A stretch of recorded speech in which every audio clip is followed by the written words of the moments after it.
La maison sculptée de Jacques Lucas par Aurore Blanc. Nous arrivons au numéro 24 du lieu-dit Lessart, à Amanlis, près de Jonzé, au son de la chanson Lothlórien de la bande originale du Seigneur des Anneaux. On n'aurait pas pu trouver mieux pour voir surgir du bas-côté les premières sculptures de Jacques Lucas.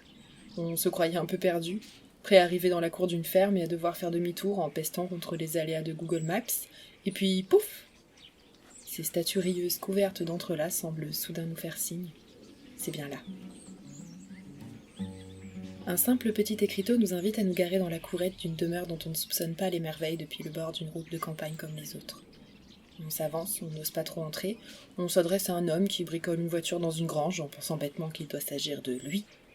Mais non, il nous dit que Jacques est à l'intérieur et qu'on peut faire le tour. On hésite encore. Un autre homme apparaît, décontracté, t-shirt rouge et casquette coiffant ses cheveux mi-longs et grisonnants. Cette fois, c'est sûrement lui. Toujours pas, le voisin rigole. Oh bah sûr qu'ici on n'est pas emmerdé quand on a envie de jouer de la tronçonneuse, hein. Alors, on se lance.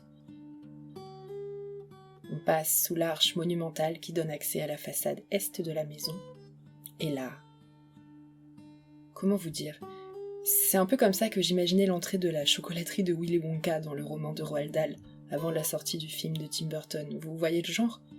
Le soleil se lève à ce moment-là et inonde la courette parsemée de colonnades gravées, faisant se refléter les arches transversales dans le petit bassin creusé en dessous.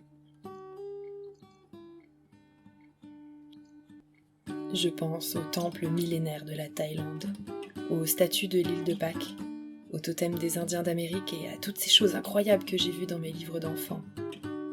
En y regardant bien, on devine encore par-ci par-là les parpaings des structures initiales, mais tous ces mondes réels et imaginaires s'entremêlent là, partiellement recouverts de lierre, avec des grands arbres qui forment une tonnelle naturelle et donnent au lieu des aires de jungle oubliées. Quel curieux mélange de nature et de structure, de force et de fragilité. Quand on pense que Jacques Lucas a commencé à bâtir ce sanctuaire sans aucune connaissance en architecture, et qu'il ne savait même pas quoi faire avec son premier sac de ciment. Comme il me l'a confié au téléphone avec une humilité déconcertante, « Je suis peintre, moi, cette maison, c'est juste mon atelier. » Dans chaque recoin, pourtant, foisonnent des visages souriants, des mains tendues comme pour nous inviter à entrer plus loin dans son univers insolite. Pas de panneaux, pas de barrières, pas de clôture, pas de limite. Je pense avec émotion, assise sur une marche au soleil, à tous ces créateurs gênés d'être appelés fous ou génies, qui, à l'image de Ferdinand Cheval, se sont levés un matin avec l'idée de se bâtir en dehors de toute norme, faisant fi de toutes les règles, un édifice en guise d'univers.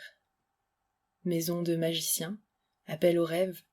J'écoute mes amis décrire avec émerveillement ce qu'ils voient, la moindre fleur, le moindre œil, la moindre vague, tous ces motifs courbes qui nous appellent à la douceur. Au détour d'un escalier du jardin, on croise à nouveau un vieux monsieur qui marche au soleil, les mains croisées dans le dos. Je m'adresse à lui d'une voix vibrante. « C'est vous qui vivez ici ?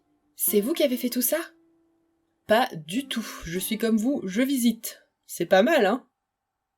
Nous rions ensemble de notre désir de rencontrer l'artiste qui demeure invisible. N'aurons-nous donc jamais de réponse à cette question qui nous taraude, celle du « pourquoi ?»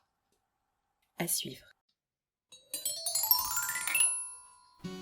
Voyage en Terre Comptée est un blog de voyage collaboratif. Pour nous envoyer vos textes, référez-vous à l'adresse en description. Le blog vetcprojet.fr vous propose chaque semaine un nouvel article illustré. Carnet de voyage, chroniques de rando, urbex, découvertes de lieux insolites, arbres remarquables, histoires de fantômes.